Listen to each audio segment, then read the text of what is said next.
Just a note for everybody here, the game time for Sunday, Virginia Tech versus South Dakota State, is 5 p.m. Eastern Time. 5 p.m. Sunday.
Welcome to the NCAA Women's Basketball Championship first round news conference as number 9 seed South Dakota State defeats Southern Cal 62-57 in overtime. Joining us on the days shortly from USC will be head coach Lindsey Gottlieb, Rhea Marshall, and Destiny Littleton. Littleton had 18 points. Rhea Marshall had her 14th double-double of the season with 17 points and 13 rebounds.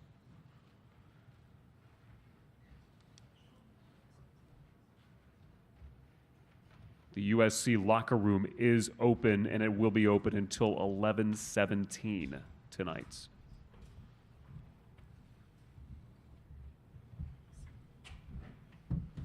Need a water, Coach? Yes, please. All right. Take an opening statement from Coach Lindsey Gottlieb. Credit South Dakota State. They're a really good team. We knew that. They're poised and experienced, and we tried to make it really hard for them. And I thought when they needed to, they made the winning plays. Credit to their coach Aaron, who does a terrific job. I'm really proud. I'm proud of our team. I'm proud of the people in the locker room. The journey we went on was an exceptional one. We wish it were longer. We wanted to keep playing. Really disappointed, but the predominant feeling is pride in this group and what they've done for our program. Questions for the student athletes? Jimmy in the front here. Jimmy Robertson, Associated Press. This is for either of you two. Y'all shot 31%. What was it about South Dakota State's defense that made it such a difficult shooting evening for you guys?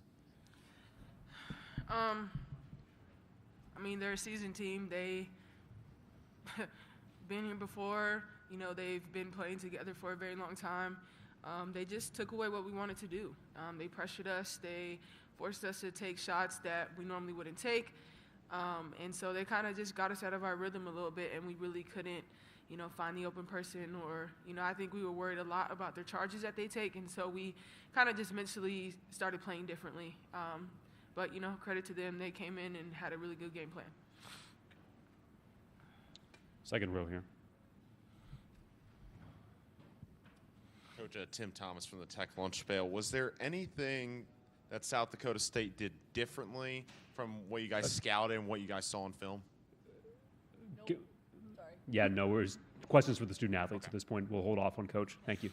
Well, for the student, was there anything that that South Dakota State threw at you guys that you weren't expecting, or what were they able to do down the stretch in the overtime? We'll stay with Destiny here on this one. I mean, they just found their open player. 44 was on one, and credit to her, she was aggressive the entire game, and she got calls that went for her majority of the game, and they found her down the stretch. She was hot. I think she had 29, so she was definitely a difficult matchup for us. But really, I mean, they just were who they were, and they found the hot people. Front row. Yeah, Mitchell Northam, filling in for the LA Times. Destiny, coach has talked about how proud she is of this journey that this team went on. You came here to kind of help sort of establish, some footing for this program. Do you consider kind of this journey that you went on a success this season?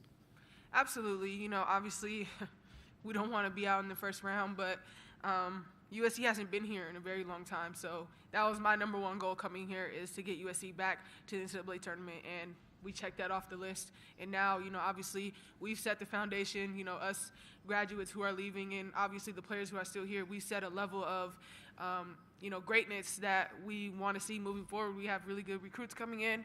And so I think just moving forward, there's, obviously losses hurt, but, we're able to just kind of build on this season and move forward and hopefully, get to deeper in the tournament. Yeah, go ahead. This is for Rhea. I don't know if anybody's told you this yet, but you broke Lisa Leslie's blocks record tonight for a single season. She's a legend. What does that kind of mean to you to sort of be in the same breath as her? Thanks for telling me that, because I didn't know that. It's really exciting to know. For me, I just like to come out and compete. I feel like when I'm blocking shots out there on the defensive end, it's sparking my team full of energy. Definitely going to have to brag to Lisa a little bit about that. But I'm grateful to have done that and completed that with Coach G and this team this season. Anything else? Second row. Joey, Legacy Maker Sports Network. I guess either of you could answer this. What's one thing that you want people to remember about this team specifically this year? Just that we we're a team that nobody looked at us as a potential NCAA tournament team, and we believed in ourselves.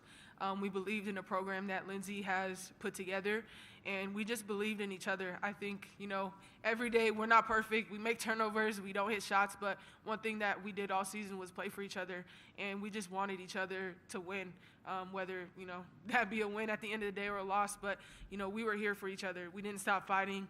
You can never say that, we're just a team that laid down. We almost came back down by, 8 in overtime when people probably thought, it was over. But, just a couple mistakes down the line. But honestly, this team is just, we're coming back. The rest of my teammates and the coaching staff, they're going to come back even harder next year. Additional questions for the student athletes? Thank you for your time. You can head back to the locker room. We'll open it up now to questions for Coach Gottlieb. And we'll start with Jimmy here on the left side.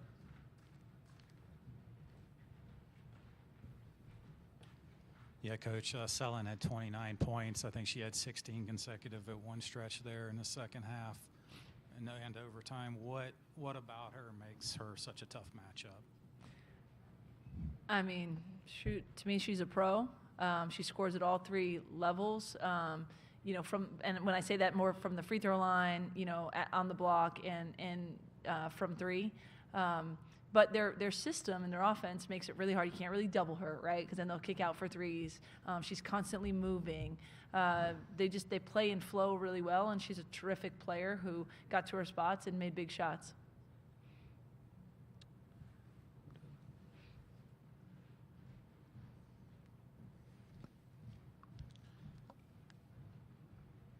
Go to Mitchell in the front.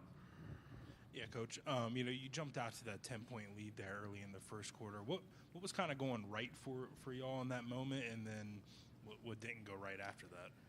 Yeah, I mean, I think our defense, I can't remember, but specifically, but I know like Ray had blocked up a couple shots. They were having a hard time scoring. Our pressure was bothering them, and we hit some shots on that end. And then, our defense remained fairly consistent, but we had trouble putting the ball in the basket and converting stops into scores, which it's tough. Like when we were really, I felt like cooking on the defensive end, we want a bigger lead than what we had. At the end of the first quarter, I felt like we were in control, but we're only up 3. So I think just our inability to turn those stops into scores is probably the biggest thing. And then they caught a rhythm in the second quarter, and that 3 to end the half was a backbreaker, just because points were so hard to come by, and it gave them a lead going into halftime. So, and then we had to really speed up the game and started pressing in the second half. And, they were too rhythmic coming out of the half, and I thought we kind of jacked them up a little bit, but the fact that we were playing from behind was tough. Second row. Coach, it seemed like your team really showed a lot of effort fighting back at the end of the fourth quarter, fighting back in overtime.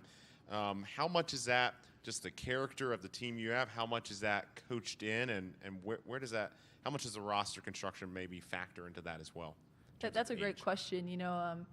In the spring last year, when I sort of figured out, having been at USC for a year, where we needed to go, like what the direction needed to be and how we were going to get there. And I was very transparent with this is where we're going, and this is how we have to shift the culture.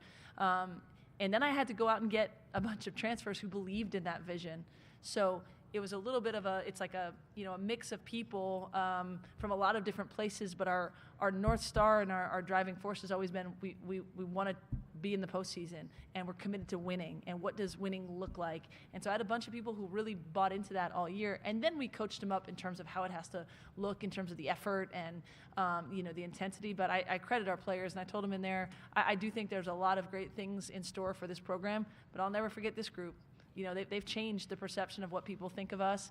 A couple of them were super seniors in their last year of eligibility, and even though they may not be here when we do some other big things in this tournament, they're sure, in my mind, sure as heck going to be a part of it and a part of the Trojan legacy in a way that was really important to me. And so I'm proud of that, and I think it's something that's been part of our identity all year long. Okay. Back to Mitchell in the front. Coach, Destiny and a couple other transfers you brought in, they had NCAA tournament experience.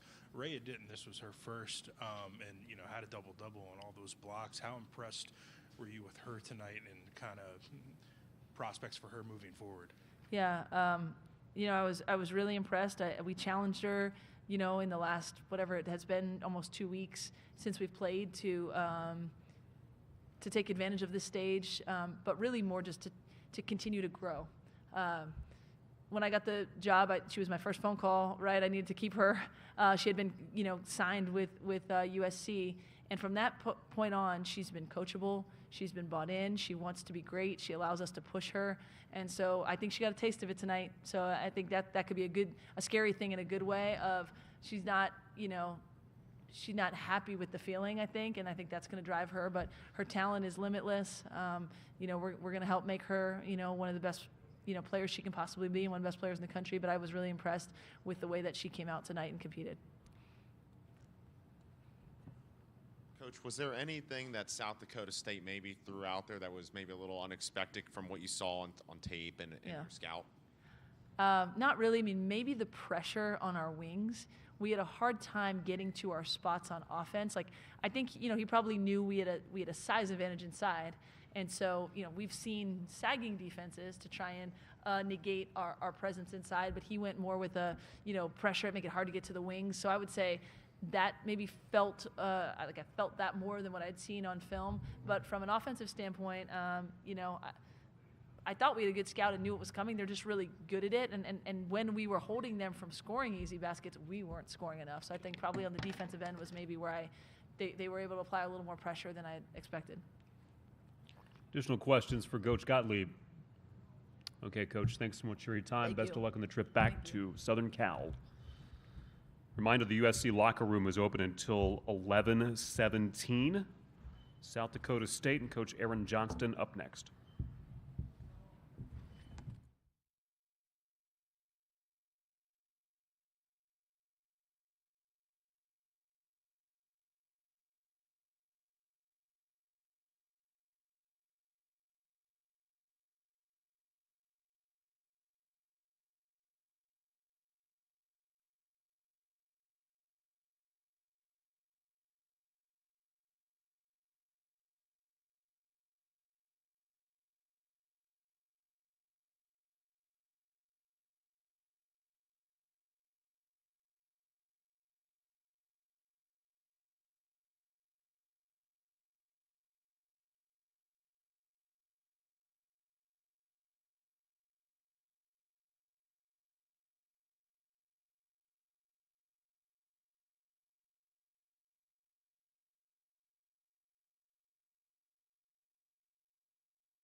Just a reminder that tip time on Sunday is 5 p.m. between 1 seed Virginia Tech and 9 seed South Dakota State. Jackrabbits advance with a 62-57 win tonight. Joining Coach Aaron Johnston will be Maya Selland, who scored the first 9 points of overtime, 29 points overall. Paige Meyer with 16 points. 22 straight wins for the Jackrabbits. We'll start with an opening statement from Coach Aaron Johnston. Well, that was a exhausting game for sure. I'm sure for both teams. Both teams were, I thought, really good defensively. And I know sometimes those games don't get up and down. There wasn't a lot of just continuous offense, and sometimes that can kind of change the game. But both teams, I thought, were really good defensively. After the first couple of minutes, I thought we really settled in and honestly played well against a good team. So proud of the fact that we were able to hang on there and win. We actually made quite a few plays. I know we had some that didn't go our way late, but we made quite a few plays and had to get a lot of positive things done to get that. So excited we get a chance to play again. Excited for these Jackrabbits up here. They worked pretty hard for it. Questions for the student athletes? We'll start in the back. Matt Zimmer, Sioux Falls Live. Maya, you kind of went off there in the fourth quarter and into overtime. Did you make kind of a conscious decision to try and take things into your own hands, or did the game just kind of come to you in those moments? Yeah, I think, AJ put me in a lot of positions. We have a lot of sets that we have practiced all season, and he put me in a lot of positions where I just felt comfortable and saw a few shots go in, and so that's kind of just let the game kind of come from there. But we all made really big plays throughout the game. Paige, what was it like for the other players on the team to kind of see Maya get hot like that and kind of feed her and watch her kind of lead you guys to a victory? Yeah, for sure. It's a lot of fun when, anyone on the team gets going, and yeah, especially Maya, then that energy, feels off on all of us. Jimmy in the front. Jimmy Robertson, Associated Press. Either of you guys can answer this. What was the mindset going into overtime? You kind of had the game in control. They hit the big three-pointer. What was just the mindset as you looked at those extra 5 minutes? Yeah, we just talked a lot about staying together. We were going to make plays together and do things as a group. And so we had 5 more minutes to compete, to play and earn another game. And so I thought we did a really good job of just, staying together. Andrew Holton, Bergen's Register. Maya, you guys fell behind 12-2. What kind of changed there? Was it just kind of a matter of settling down a little bit? Yeah, I think so. I think, we had a few good looks early. They just didn't fall, and so we knew that if we stayed in it and stayed confident, we'd get shots to fall, and I thought we did a good job just staying in the game and slowly chipped away at that. Additional questions for the student athletes? We'll come back to Jimmy.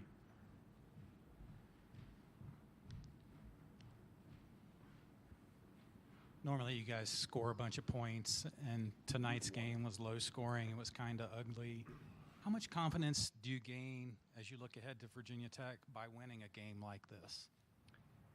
Yeah, we really had to rely on our defense tonight, and obviously we got the job done there. And so defense will be important for us again on Sunday. And so, yeah, I think that's something that we can, take away from this and feel good about.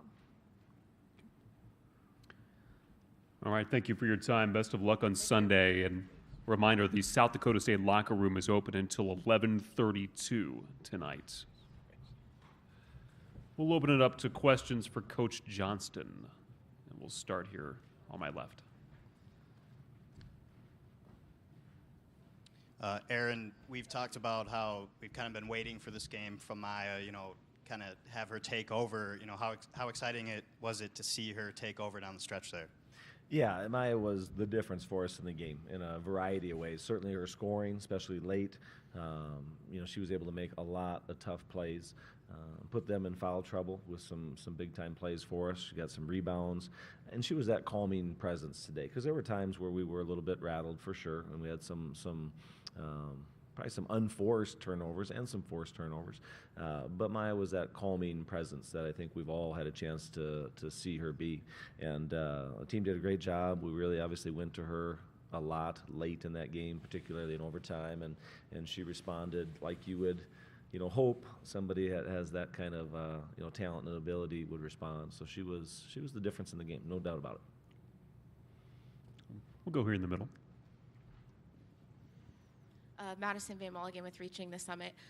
Coach, do you feel like South Carolina's physicality in December and ORU's press just last week kind of prepared you for this matchup, and how so? Yeah, I think so. Whether it's South Carolina or Louisville or Mississippi State or any of those teams that we played, I think we went back and really drew on some of those things. Early on in the game, I thought offensively we played well. They blocked a lot of shots. We didn't finish well at the rim. We didn't do a great job of just getting set, trying to just use shot fakes, things like that. But after we settled in, Paige was really good. She was hard to guard for a lot of that game. And those are things that we've done a lot throughout the year. But I think kind of understanding just their length and their athleticism probably took a little bit of time for us to settle into it. But our defense was exceptional. When we weren't good offensively, our defense really carried us, I thought, and kept us in that game. And then I think just the game pressure. I talked about it the other day. It's just tough, finishing plays at the end of those games. And some I thought we did really well. A couple I'm sure we'd love to have back. But, overall we made a lot more positive plays than things that didn't go our way. So all of those games we've had throughout the year I think have helped us, be ready for this moment. We'll go with Jimmy in the front. Yeah, what was your defensive game plan coming into this one? Well, I think we do a really good job of understanding matchups, who we want to help off of, where we want shots to come from, who we don't want taking shots. We mixed up how we handle ball screens in this game compared to what we've done really traditionally throughout the year based on what we thought we could do. We really wanted to try and play one-on-one in the post with them, which we did, and I thought helped off the right people most of the time. We thought rebounding was going to be a big factor, and I felt like from my perspective, we gave up a lot of offensive rebounds, but I also felt like we got some big offensive rebounds when we needed them. So we felt like, defensively, we've played against those styles before and had a good idea what we wanted to get done, and I think that carried over into the stats and into the game. But our team just does a great job of understanding matchups, where we want the ball to go, how we're going to help, and I think, I really saw that from my perspective. Mitchell in the front row. Yeah, Coach Mitchell Northam, LA Times. Facing a shot blocker like Rhea, blocked 7 shots tonight and was just kind of a force in the paint. Does that change what you're trying to do offensively when you have you're facing a shot blocker like that? Yeah, I think so. In that first half, we really relied on a lot of ball screens. Paige was really good getting to the basket. We had some other players too, and probably early some of those block shots made us maybe hesitant to do some of the things we did late. And then Maya really got on a roll, and we just went, inside. That was something we didn't do probably as much of early in the game, feeling like we just might not be what we want there. But I'm glad we kind of got to it. I wish we would have gotten to Maya a little bit sooner, even at the end of regulation. That's more on me than them. But yeah, I think Maya really proved that no matter who she's playing, she's an awfully good player down there. So second row, go across. Tom Neiman, Midco Sports. AJ, Callie Tyson came in and gave you great minutes again. How did you feel that your team kind of matched their toughness tonight? Yeah, I think Callie is probably one of the most underrated, appreciated players in our league. I just do. What she does for us is so important. It allows us to defend certain ways. It allows us to stay out on some shooters. We don't have to help as much when Callie's in there. She's just an incredible presence for us. Another one of those calming people, too, that always seems like she's in the moment and doesn't get rattled when things happen. She had some key defensive plays down the stretch in this game. Even in overtime when we had a little bit of our push, Callie was a big part of the stops that we got that gave us some separation there. So, yeah, Callie was phenomenal in this game. And like I said, Maya has such a spectacular game, but Callie sometimes just gets, like I said, maybe undervalued, not so much from us, but I think on the outside, just because she doesn't score a ton of points all the time. But she was as important for us defensively as Maya was for us offensively. In the middle. Joey, Legacy Maker Sports Network. You guys are going to have to play in front of a sold-out crowd in Castle Coliseum tomorrow. Is there anything that you guys do to prepare for an environment like that? Is it something different than you do normally, or can you just explain that for me? Yeah, we don't go in there and crank up the music in practice or anything like that. We've we've been in a lot of different atmospheres. I think tomorrow is going to be a phenomenal atmosphere. Watching the first game today and seeing the crowd and how involved they were, and that's exciting. You know, that's where we want to be. I think that's where every team wants to be. It's certainly nice when they're on your side, and we get that a lot back home. And having to kind of battle that kind of pressure is going to test us for sure. But that's exactly where you want to be. And I have, you know, great respect here when you see the fan support and the interest in women's basketball. We've played in a bunch of NCAA tournaments, and we've played in, unfortunately, too many empty gyms in some of these early round games. And I'm guessing it's not going to be empty on Sunday. I'm guessing there's going to be people there, and that's exciting. And it's going to be a challenge, but it's going to be exciting. We'll go to the middle here, and then, yep. Coach Tim Thomas from the Tech Lunch Pail. With that matchup on Sunday, what are your kind of first thoughts on Virginia Tech and how your team matches up with the Hokies? It seems like both of these teams are very good on the offensive end. You know, watching them, I just feel like in some ways things that I like about our team, I certainly like about their team. I think there's a real clear plan on what they're trying to get done.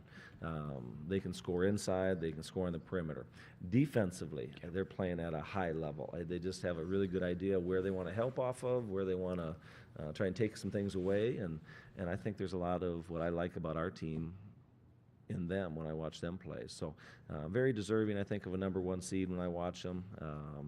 You know, that's going to be a big test for us for sure, but we're looking forward to it. Last two here. Aaron, it kind of looked like you maybe had the game won in regulation, and there were some sort of goofy circumstances there at the end. Could have lost momentum there, you know, with USC hitting that big three-pointer and some kind of questionable calls.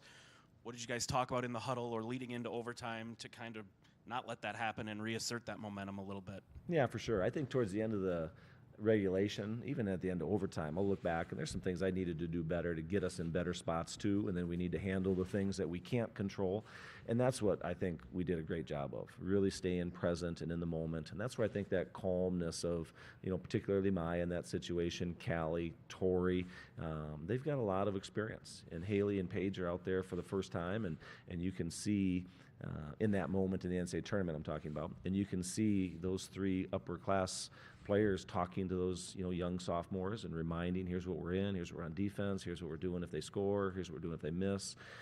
But just a lot of poise, I thought, from our leaders for sure.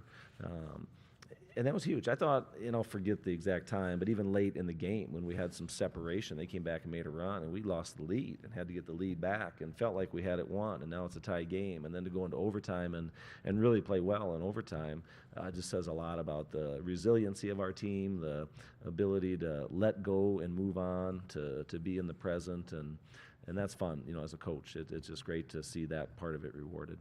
Last one here. You guys have the number one seed now. You know, how excited do you feel like your team is to, you know, play the number one seed and kind of be in the underdog role, because you guys haven't really had that at all this season? Yeah, I think they're going to be excited to get to bed tonight. These late games are tough, you know, you got a lot of energy, and it's going to be hard to wind down. And then tomorrow I think they'll move on and be ready for the next opportunity. You know, if there's a word you've heard from our team a lot this year, they've used that word, make the most out of this opportunity. What's in front of us? What can we do with this chance that we have? And I think they'll approach that game the same way. Playing against a great team, a number one seed at their place, it's a challenge, but it's also an opportunity. And we've got to look at it that way and try and get a good plan together and get ready to go. Coach Johnston, thank you for your time. Enjoy the rest of your evening. Reminder, South Dakota State News Conference tomorrow here at 1:25. Virginia Tech is at 2:15. And Sunday's tip time, 5 p.m. between South Dakota State and Virginia Tech. Thank you and good night.